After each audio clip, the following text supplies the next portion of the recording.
So our session now is replanting the UP's forests in part, but it's really about the Civilian Conservation Corps and one of the most knowledgeable people about the history of the CCC as they became known, but also in Michigan, but beyond, is Bill Jamerson. I'm going to tell you a little about Bill, but I met Bill for the very first time in 1993. It was at the CCC Museum downstate at a CCC reunion. I was working for the state of Michigan's Bureau of History at the time, and he was working on a documentary, or you had finished the documentary at that time. But Bill Jamerson knows a good story when he sees one. For over a decade, the Escanaba and now Ironwood-based historian and songwriter has been sharing stories about America's past with history through song. And he developed a love of history at an early age, inspired by his grandfather's stories about life in the lumberjack camps and in the Great Depression. He attended the University of Michigan and was in the advertising business for 15 years when he decided to change the direction of his career. In 1992, he wrote and produced his first major documentary for Michigan Public Television, Camp Forgotten, the Civilian Conservation Corps in Michigan, which aired on 58 PBS stations nationwide. He went on to produce 10 other films on Michigan history, including Grand Rapids furniture making, Mexican farm workers, GM, Herbert Dow, the chemical pioneer, and the history of winter sports in Michigan. And in 2002, Jamerson began presenting live programs about the CCC, lumberjack, and iron mining history in schools, libraries, and other venues.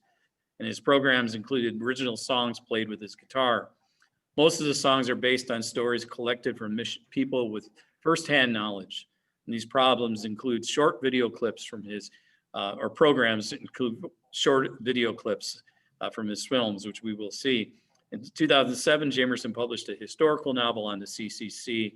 Big Shoulders is a coming-age story of a teenager from Detroit who enlists in the Corps and encounters the rigors of hard work, dealing with a tough sergeant and learning the importance of responsibility. And the book is based on the life of a good friend and includes many true stories Jamerson picked up from his years attending CCC alumni reunions and conventions. And with that, I'd like to introduce you all, Mr. Bill Jamerson. Bill, take it away. Well, thanks, Dan. I appreciate it. And thank you for putting this marvelous program together. I just came in, I have another job I'm doing, and I just got the last 10 minutes of Pat's talk, and you're talking about Jacob Eddy. Fantastic stories. I've always wondered about making the UP a separate state. So anyway, I'm clicking back here. I don't quite know how to load up that. Can you still hear me?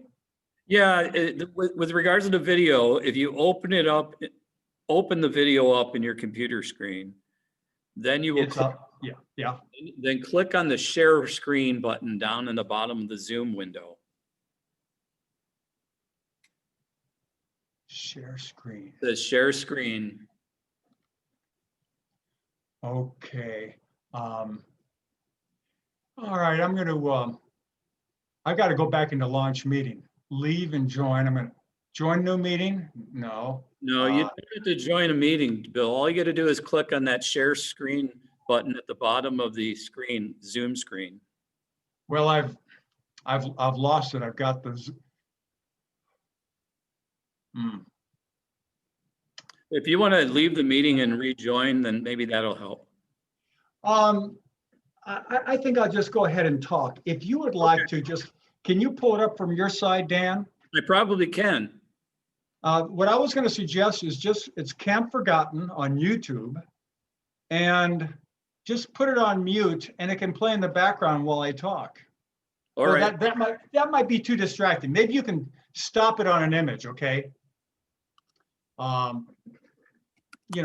Pick a couple images. Just grab a couple images up there. Anyway, to move right along, I think Dan and I have a love for the seas because we had the chance of meeting so many of these fellas. When you meet a CCC boy, and there are very, very few around today, they'll shake your hand and they'll say, it was the best year of my life. It turned my life around.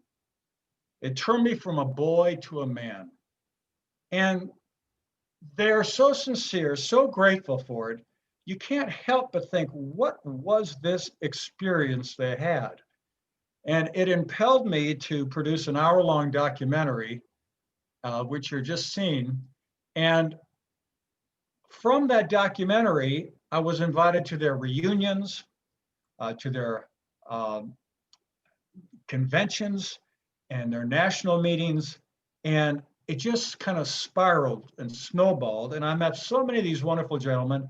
It inspired me to write 15 songs about their experiences, which I put on a CD. And later on, it inspired me to write a book. And a book was based on a life of a dear friend of mine, Mike Radich, who was at Camp Rako back in 1937. And so today I'm going to share some stories about the CCC and the UP, and specifically about the impact they had on the forests and how that happened. Because it wasn't just planting trees, it was also building roads and also fighting forest fires. It was a combination of things. But to begin with, just to bring people up to speed, the Civilian Conservation Corps was really Franklin Roosevelt's signature work program in the Great Depression, probably his most successful by any margin, as far as what they put into it and what came out of it. And basically the idea was, if you were 18 to 25 years of age, unemployed, and you came from a very poor family probably on relief, you qualified. And you were sent to these work camps, which were run by the Army. And these were run by World War I veterans who were also unemployed. And it put them in a work camp setting where it was just like the military. 6 o'clock reveille, you had your calisthenics in the morning, you worked till 4 o'clock, you had retreat before dinner where you saluted the flag. After dinner, they had a couple hours of vocational and educational courses. They were in bed by 10 o'clock, but everything was military as far as the routine of the camp. However, there was no drilling with guns. You see, if mothers knew their sons were being trained to be in the war, they wouldn't let them sign up. So imagine these camps here in the UP. A fellow named Larry Shabbat wrote a wonderful book, Saving Our Sons. And I always thought there were a few dozen CCC camps. He says he identified like over 110 or 115. I forgot the number, but they were rampant up here. I know statewide there was an average of 57 camps in operation during those 9 years, between 1933 and 1942. And they employed 102,000 young men here in the state of Michigan. Imagine 102,000, and about half of those served up here in the UP. Now, one of the reasons they joined was because they were paid $1 a day, hence the nickname Dollar a Day Boys. Now, $25 out of that $30 was sent home to their families. And for many of these families, they had no money. And that $25 was a godsend. You see, $1 back then was worth $20. $1 today, I'm sorry, I got it backwards. $1 back then is worth $20 in today's money. So $25 was the equivalent of $500. So put food on the table, it bought necessary supplies. It was a huge, huge impact on their family. So one of the points I make early on in my talks is the CCC was not just a work program to take teenage boys off the streets. It was a relief program that put money in the hands of their families back home. And that was very important. The unemployment rates up here in the UP were staggering. I know Keweenaw County was something like 85%. The mines have shut down. The sawmills have shut down in these little lumber towns. You couldn't buy a job. You had, 45, 50% unemployment was quite common. And people were starving. Unlike the South, where you can grow crops most of the year, you can't grow a lot up here. Maybe some potatoes and some cabbage, but people were really hurting. So it was a great, great stimulus giving these young men a chance to work. Now, there were 4 or 5 different categories of camps here in the UP. You had state park camps.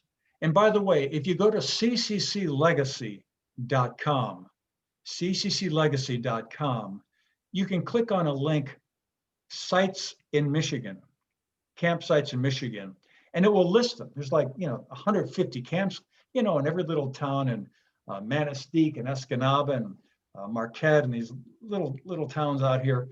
And by the camp, you'll see a little SF, that's state forest. If it says SP, that's a state park camp. If it's a BT, that's a Bureau of Interior. On BI, that's where they were building roads and so forth. And you had, different categories, but most of the camps up here were concerned with forests, replanting those trees. Now, in running the camps were run by men in that particular field. So if you were a state forest camp, or national forest camp, you had forest officers running the camps. And most of them were young graduates out of the University of Michigan or Michigan State, 22, 23-year-olds who had studied forestry. They had to be young, they had to be strong because they were out in the field with these young men planting thousands of trees.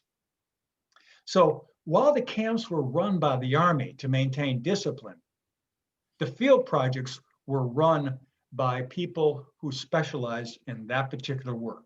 So if they were building a state park, and by the way, we have marvelous state parks, if we're not to digress. There's Indian Wells over near Manistee. J.W. Wells, south of Escanaba. Indian Lake near Manistee. Biwabic is I'm drawing a blank now, between, it's on US 2. You have, you have Gogebic Lake State Park. Here in Ironwood, where I live, we have Norrie State Park, these marvelous parks they built. And that's a whole nother subject, but we're going to focus more on the forest today.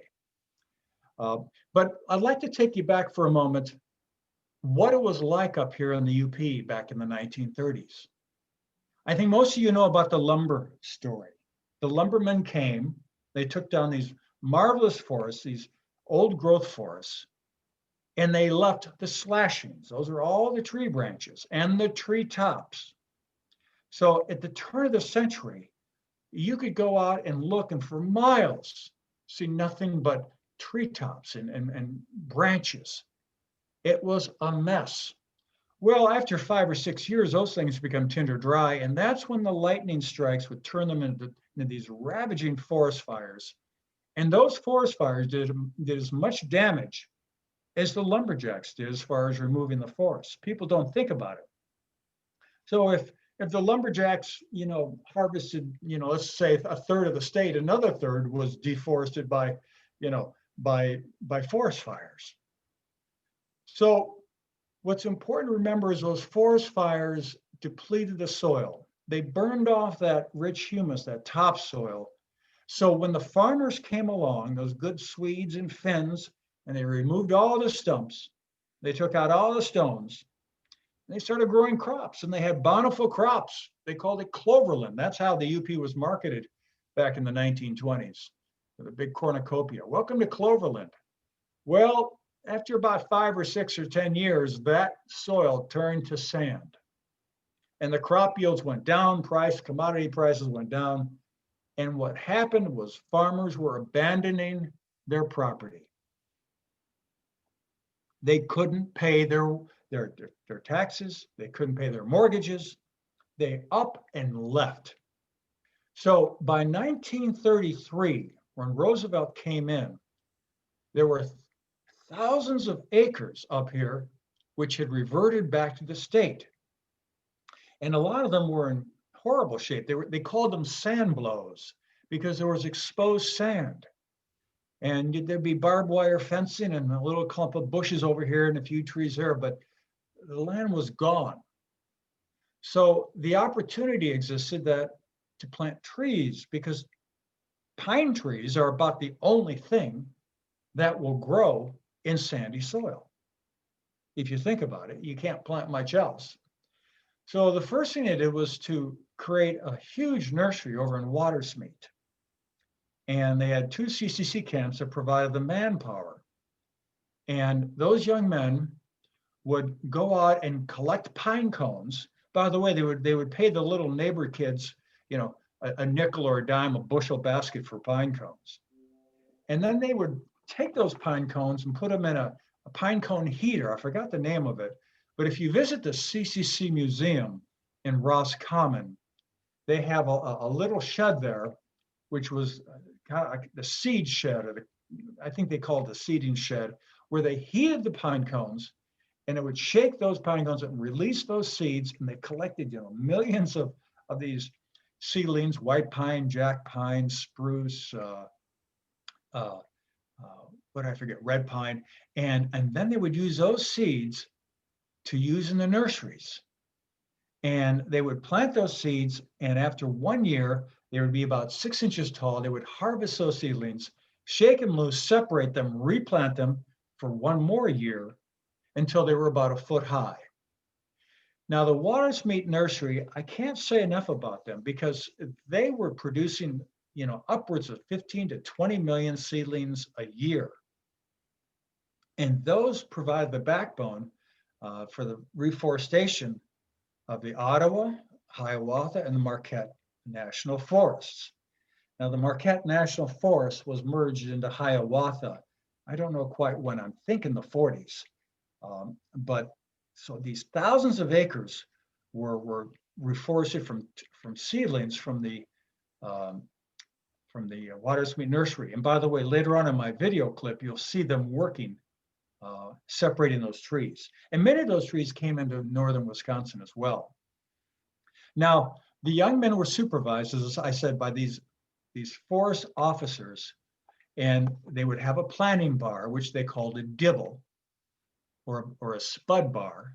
They would stick that in, pull it back, push it forward, and they'd make a hole and put those roots down and stamp it down, take 2 steps and do it again. And the forest officers would come up behind them and give those trees a little tug to make sure they were planted correctly. Some of the fellows chewed tobacco. And after they planted a little seedling, they'd spit on it. So when the officers came up and grabbed the seedling, they'd get that spittle all over their fingers. They had a sense of humor about it. That's backbreaking work. Think about getting down on your knees 1,500 times in a day, in an 8-hour day. 1,500 times getting down on your knees, packing that dirt around, and getting back up and walking. So they're walking 10 miles or getting up and down. It's backbreaking work. And by the way, they would have tree planting contests. And some of these guys would plant 5,000, 6,000 trees in a day, in an 8-hour day. And they would win, a carton of cigarettes for their efforts, But these guys were really tremendous tree planters. And they had a great follow-up system. If it was a dry summer, they sent them out and watered the trees in the summer. If a tree died, they would replace it. In the UP, they had something like a 94% survival rate for their pine trees. And they, by the way, they were out there harvesting porcupines and rabbits, anything that would take out those seedlings. They would capture them in some way, shape, or form. So they nurtured those forests. And a lot of these fellows became crew leaders, because there was always, one crew leader for about 8 or 10 guys. And some of these fellows, the stories they told me, one of the fellows said, "Hey, you're out of line. You got to stay with us," because the guys were getting ahead of them. And so the other leaders spotted that leadership quality and made him a crew boss. Okay, little things like that. These guys would tell me stories. And we don't want to forget how hard that work is. It's physical labor, especially here in the Western UP, where you have lots of steep hills. Those fellows were up and down those hills, and it was very tough. And they came back, and it made men out of them. It taught them how to work. Now, they had to have roads to be able to get out and plant those trees. So building truck trails was a major priority. And in Michigan, the C's planted, I think, 7,000, 8,000 miles of truck trails. We just can't fathom it, how many truck trails they built, and many of those truck trails became roads, were upgraded to roads over the years. But they needed those truck trails not only to get to the areas to plant trees, but also to fight forest fires. Now, to build those truck trails was very intensive work. It involved dynamiting tree stumps.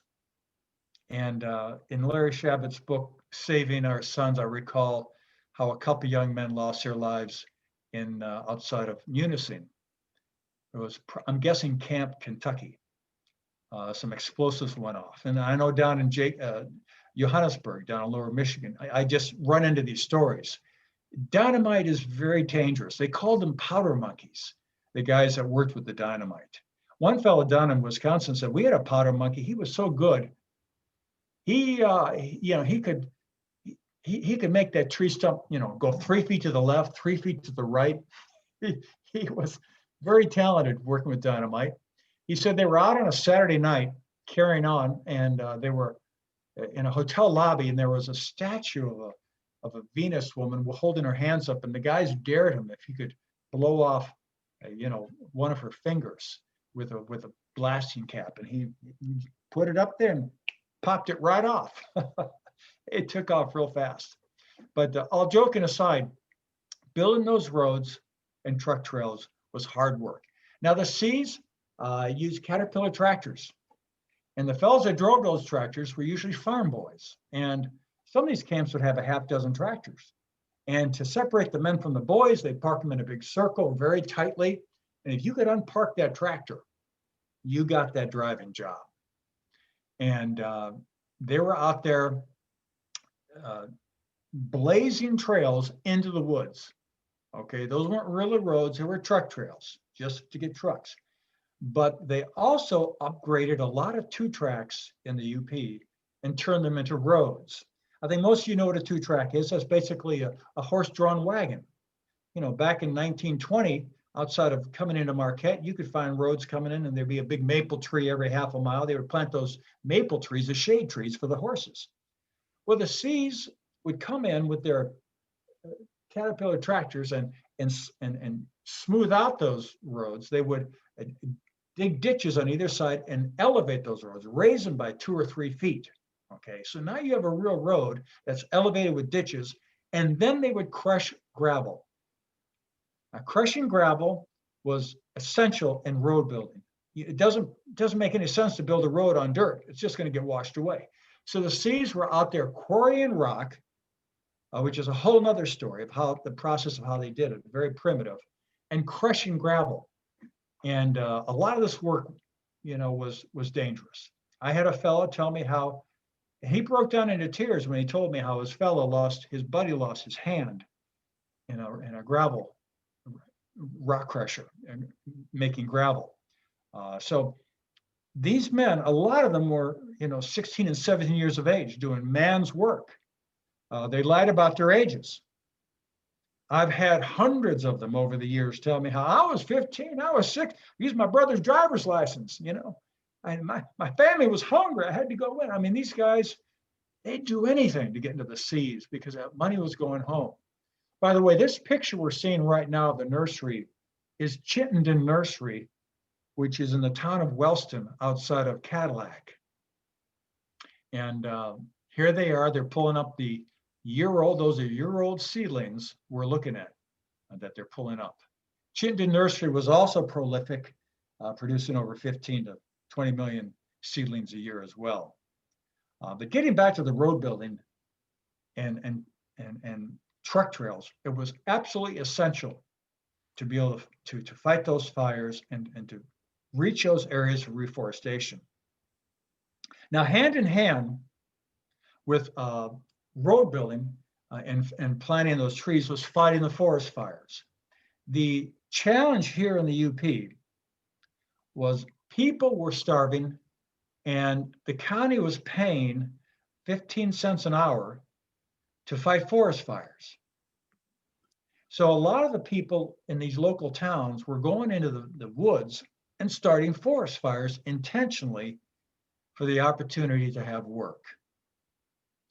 And to avoid getting caught, they would often take broken glass and take a stick and jimmy it and angle it toward the afternoon sun, and then put lots of dry grass underneath it. So when the afternoon sun hit that glass, it would magnify it and cause that to heat up and to create a fire. And that would buy them time, buy them 2 or 3 hours to get home.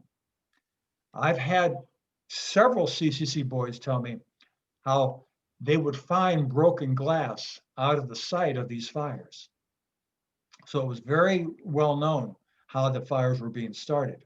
And they would oftentimes catch these fellows. Some of the guys were too lazy. They'd go out and just strike a match, and then walking back in, the Cs would catch them and throw them in jail or arrest them. But so there's a marvelous book, what's it called? Fire in the UP, Michigan on Fire, books 1 and 2. I read both of them. They're marvelous books. And they tell the stories of these terrible fires that ravage these towns. And, you know, people would jump in their wells and in the river to escape the flames. We all know about the Peshko fire, you know, down in Wisconsin, but we had several fires that were close to Peshko up here. The Cs, when they came to town, the local county would stop hiring these local men to fight the fires when the CCC boys came to town. That ended. So it put a lot of these fellows out of work. And a lot of people in the local community were very antagonistic toward the Cs because it cost them their jobs. They resented the fact that they lost their jobs of fighting forest fires. I ran into stories down in southern Illinois, how the high school kids would go out and start fires on Friday nights. So on Saturdays, the Cs would be tied up fighting forest fires and wouldn't come into town and steal their girlfriends. So it was a real serious problem of getting these fires taken care of. But getting back to that book, Michigan on Fire, I remember seeing a graph that documented the number of fires per year from 1930 through 1940. And it's an amazing figure. Like in 1932, 33, there were like 1,800 fires in the state of Michigan. These were 5 acres or larger. Think about that, 1,800 fires. By 1940, that number had been reduced to 200. It's staggering, just the impact these CCC boys had on these fires. Now, the way they went about fighting the fires was they had lookout towers. They built dozens of lookout towers up here in the UP. And I've climbed a few of those towers, and they take your breath away. It's pretty scary because the handrail is about down to your knees. And you're up there 100, 125 feet high. And they would sit up there with their binoculars and scan the horizon, looking for the fires. And then they would wire or radio the local forest ranger station, who then wired the local nearest CCC camp to alert them that there were fires in the area. So they would have to hop in their stake trucks, and most of the time they were going out with shovels. Sometimes they would have watering cans, but most of the time they were manned with shovels. I remember one fellow told me, he said, these rookies came into camp. It was a Saturday, and they said, hey, we need some volunteers. Anybody want to go out and, fight a forest fire today? We'll give you a Monday off, And these guys hoop and holler, hoo-hoo, yeah, we're going to go out and fight a forest fires. All these rookies, brand new to camp. So they went off in their stake truck. They came back 4 or 5 hours later, and my buddy said they were just dragging. They could hardly make one step after another. They were bent over, just shot. In the beginning of this video that you're watching, Michael Radich talks about fighting forest fires. He says, you stink like a pig, your clothes are burned, you can't breathe, your hair is singed. It's very, very difficult work. I was involved in fighting one forest fire, and you don't ever forget that experience. And again, these were teenagers, but they fought these fires and brought them under control.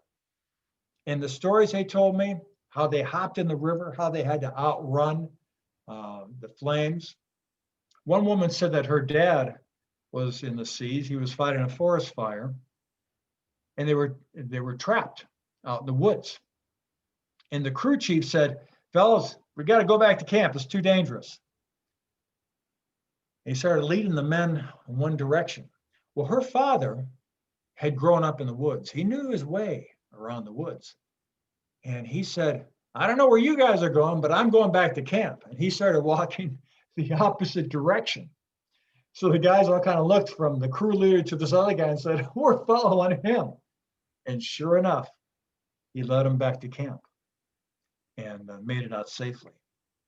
There were some deaths out there, and not too many in Michigan. These are the flatlands, but I've been to some memorials in North Carolina and Pennsylvania in the mountainous areas where these seas, you had half dozen or dozen lost their lives. Because when you're fighting a fire on a mountain, you can't outrun a mountain fire. You can on a flat land. So it was very dangerous. And then there was a fire in Isle Royale back in 35, I think most of you know about. They brought in hundreds and hundreds of CCC boys to fight that fire. And they saved 2/3 of the island. I mean, that's truly remarkable. But anyway, getting back to planting the trees and how they nurture them. Every 20 years after the seas, we're moving ahead in time, they would thin out the forests to allow them to grow. And by the 1990s, they were harvesting red pines for telephone poles.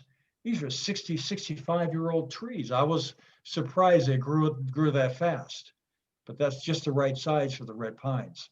And the state of Michigan obtained millions of dollars in revenue from logging companies and the lumber mills for the harvesting of those forests. And we don't want to forget that. So it was a tremendous investment. And when I would meet these fellows later on in years, they would tell me how they would go back to their camps and walk those woods and see those trees. They loved to just see how the trees had grown, in the 30 years and the 40, 50 years since their times in the seas.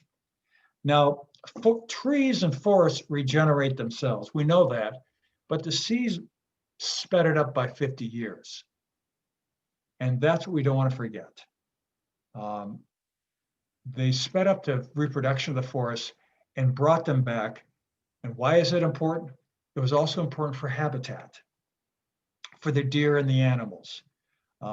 And by the way, while they were building those truck trails, we don't want to forget about the over 500 bridges they built.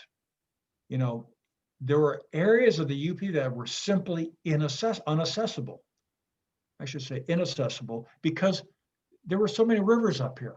The CCC's built over 500 bridges. I'm guessing half of them were in the lower Michigan and half of them were up here. And those were just critical in reaching those areas to fight the forest fires. We also don't want to forget the impact of those forests on our rivers and streams. I think most of you know how the lumberjacks took down the forests and did the log rolls in the wintertime. When they rolled those logs down into the rivers in the springtime for the river drives down to the sawmill, well, it destroyed the riverbanks. And over time, the rain came, washed that soil into the rivers. Well, what happens? Well, lots of things happen. First of all, the rivers don't have the forest canopy cover to keep the temperatures cool, so the river waters became warmer. which affected spawning. The sand that washed into the river bottoms covered the rocks, the stones, the spawning grounds. So the fish populations were wiped out from the destructive practices of the lumberjacks. When the CCCs came in and built hundreds and hundreds of wing dams, these are dams below the surface of the water, which redirected the water, created eddies, and basically allowed the rivers to heal themselves. Some of the rivers never got over the destruction from the lumberjacks, but they built these wing dams, and they also restored the riverbanks.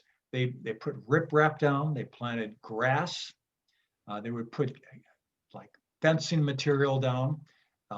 Sometimes you had these gullies, big gapping gullies. Well, the Seas told me how they would put down these stakes, put down some fencing, bring in a truck full of boulders, drop boulders in there. So they would repair these big gullies in these rivers, and hundreds and hundreds of miles of rivers up here in the UP were restored through the efforts of the CCC. And they had a half dozen fish hatcheries up here. And they put in, I know statewide, they put in 500 million fingerlings in our rivers and streams. So their work in the forest went beyond just planting trees. It was involved in building roads, building infrastructure,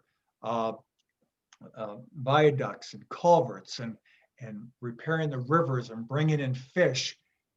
It was all brought together, and people say, well, how do they know where to work? How did the Seas know where to build those roads? How do they know where to put the forest? Well, government was very young then, but they worked together. They would talk to the local county road commissioners and get direction on where the roads need to go to. They got local input. And this is one of the marvelous things about the Seas, because it seemed like they built the roads in the right place. And when they built the state parks, they picked out those parks in the right place. They just got a lot of good local input because it was all new to them. There was no vested interest to do this versus that. There was just, how can we make the UP a better place? So we're looking at, in a 9-year period, one of the most profound changes. Remember, when the UP was brought into Michigan statehood, some of you know the story of the Toledo War and that 50-mile strip down near Toledo. The Congress gave Ohio that 50-mile band of land in lower Michigan, and they gave Michigan the Upper Peninsula. I think it was 1817 or 1837 when we went for statehood. But the newspapers had a field day. They said the UP is uninhabitable. It's a wasteland. Nothing could be up here. Well, it went from a pure, virgin forest within 60 years to a veritable wasteland of slashings and rivers that were running with dirt and gullies and farms that had lost any value. The land had been ravaged. And in a 9-year period, the CCCs turned that around. And one of the greatest environmental comeback stories this country has ever seen. And remember, in the lower part of the Midwest, the farm soils were more fertile. They hadn't lost their farms. But up in the UP, you had rampant destruction of the soil. And it just lost its nutrients. They just kind of disappeared. The CCCs were involved in many other projects. Some of you may know about near Shingleton, there was a Camp Casino, when they brought in moose from the Isle Royal and restocked them, brought them in, and tried to mate them and upgrade their population. It met with mixed success. It's like a lot of their things. They were just trying to improve. They were trying to increase the deer population. During the Great Depression, there was no hunting season. People were hunting year-round up here to feed their families. So the deer populations were just wiped out.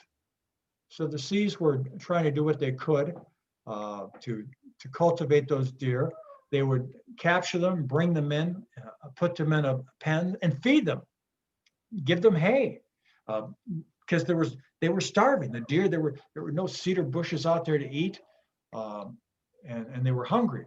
One fellow told me how in his camp they had a caged area, a fenced-in area, I'm sorry, with half dozen deer, and they were feeding them, trying to give them some strength and so forth. And he says one day he left the fence door open overnight, and they came back the next day. There were 6 other deer in there with them. So the number of deer had increased from 6 to a dozen overnight because the deer were hungry. The CCCs were involved in blister rust eradication. In the video, on the video you were watching earlier, you saw these fellows, pulling those gooseberry bushes because those spread blight to the white pine trees. Rodent control, out there killing rabbits, anything that was destroying the environment. It doesn't sound very nice today. You don't want to talk about harvesting rabbits, but they had to do something to get the ecology, the environment back up to speed. So we don't want to forget about those things. And of course, we don't want to forget about the beautiful buildings they built. Many of those buildings in the state parks, many of the shelters, when they built these state parks, they were required to use local materials.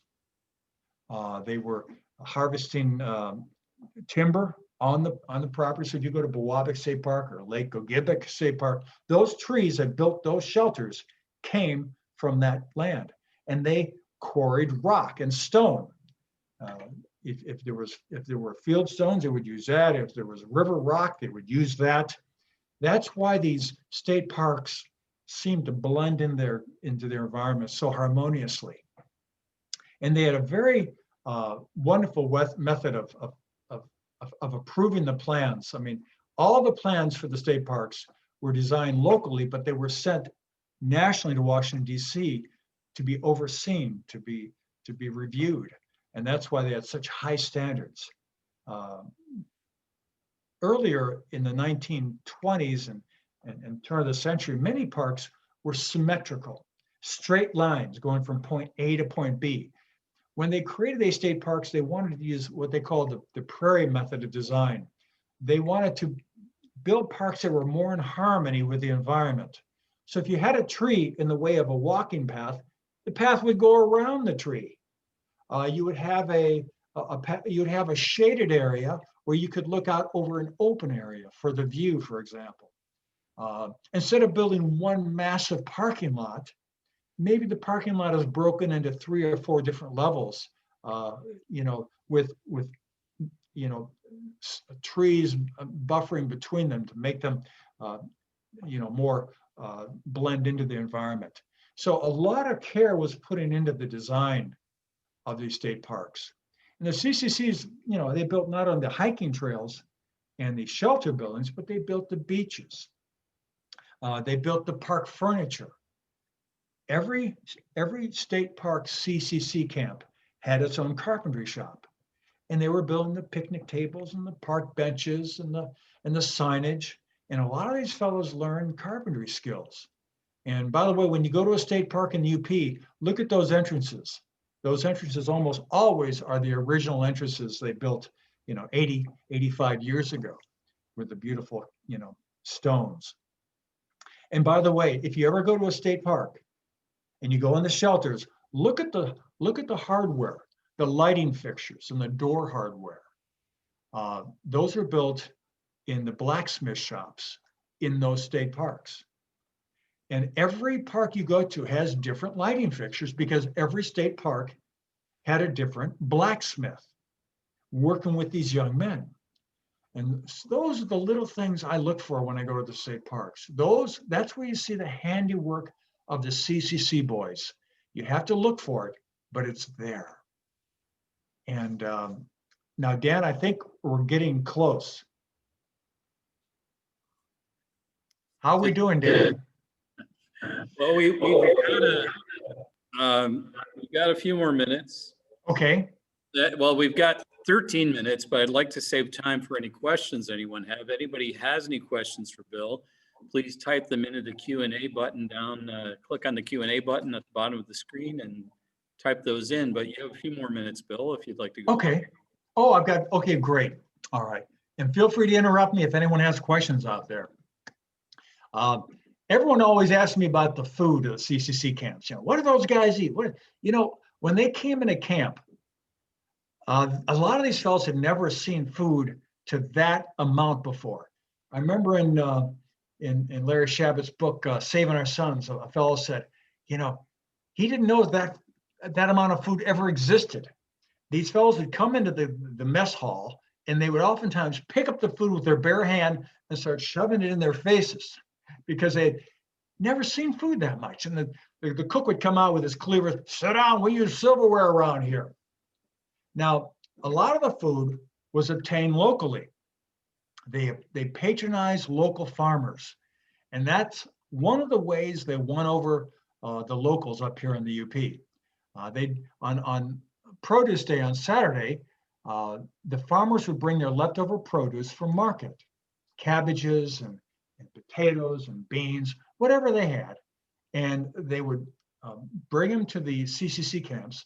And the CC camps all had root cellars built into the sides of hills. And they would line the bottom of those root cellars with blocks of ice, which they cut from the lakes in the wintertime to keep them chilly. And so you go in these root cellars, you have sides of beef and pork, and you have baskets full of potatoes.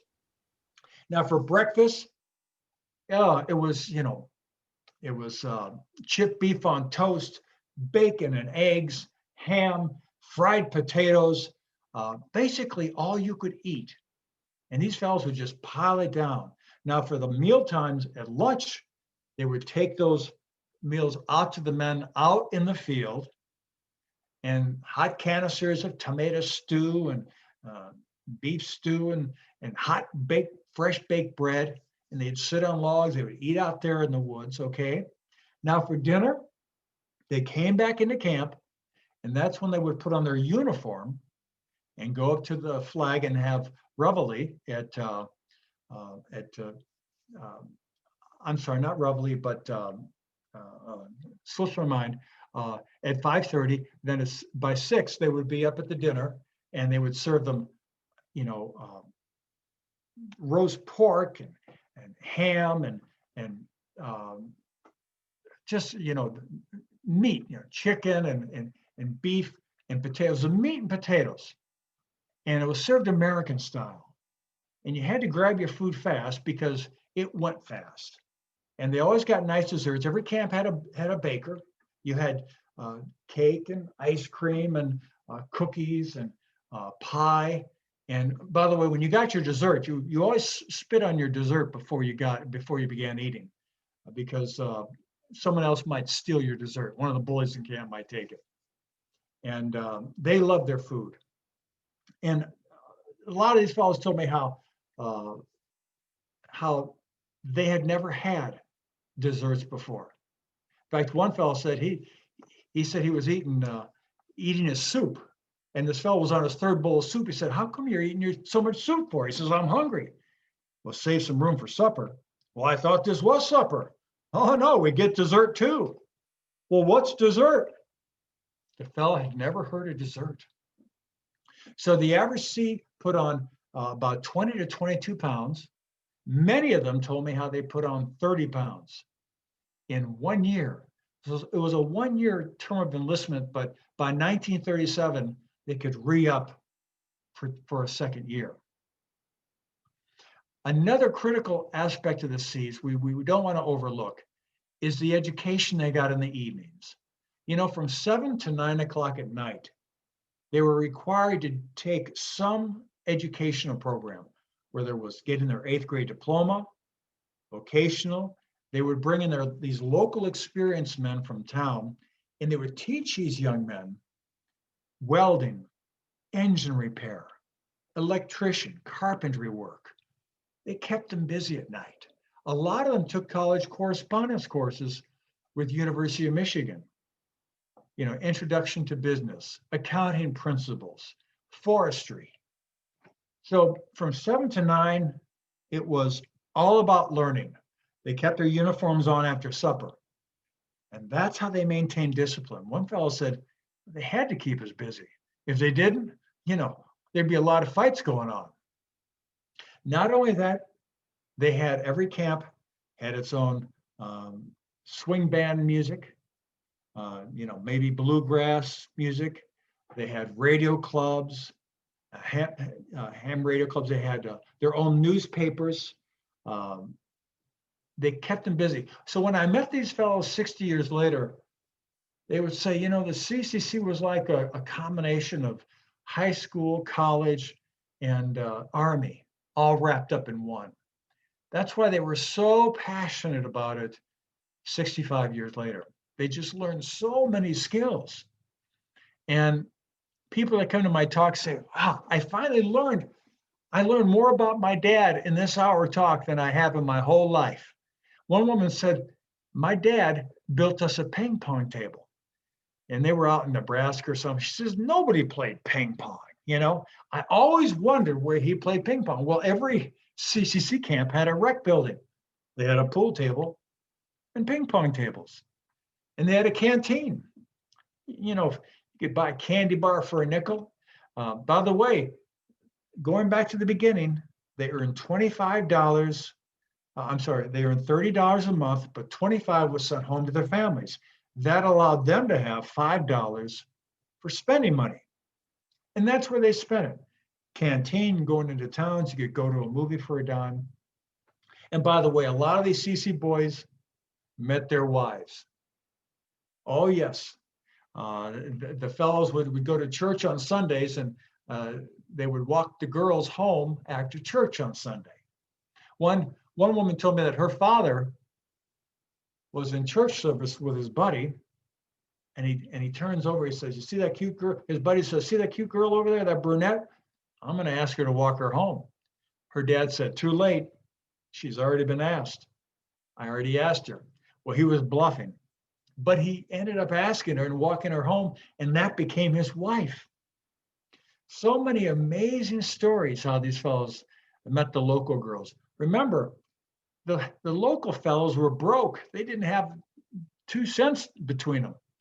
These CC boys came in from out of town. They were from the big city. They had a nice suit of clothes on. They had a little jingle in their pocket.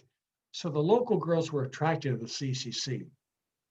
So just to kind of bring a little summary for those who joined us late, the Civilian Conservation Corps basically gave a second life to 102,000 young men here in Michigan. Half of them served up here in the UP, working in these work camps, planting our forests, building our roads, restoring our streams and rivers, building our state parks.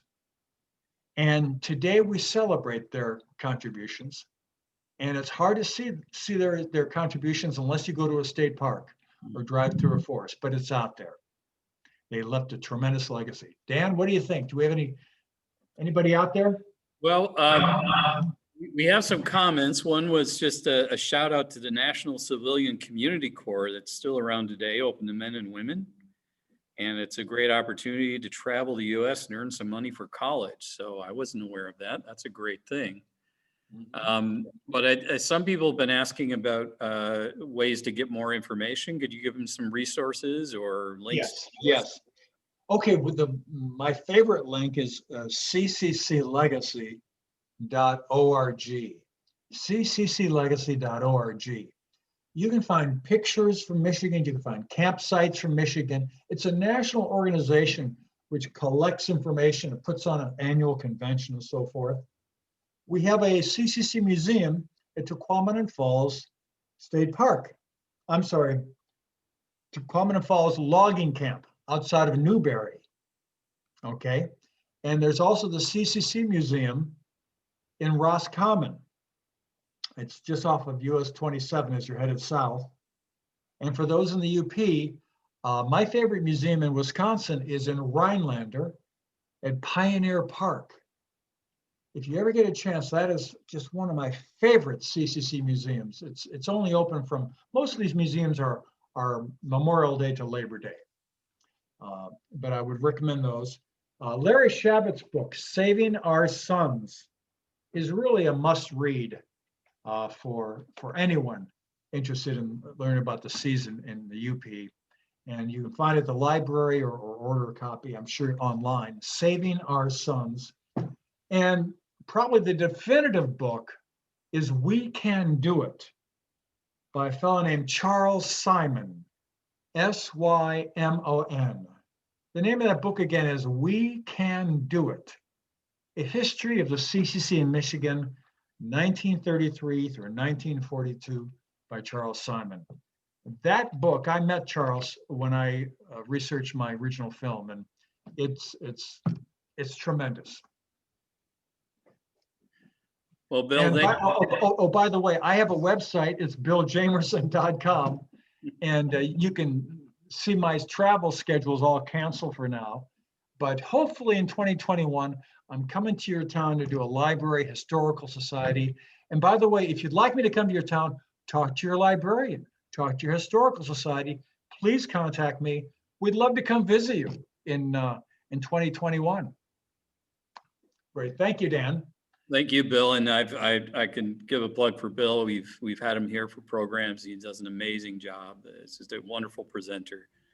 And yeah, when you're driving, when you go to the state parks, you go to the national parks, forests, you'll see facilities that were built by the CCC. It's a great reminder and a monument to the work that they did. And Bill, thanks again for presenting. It's a really timely issue as always.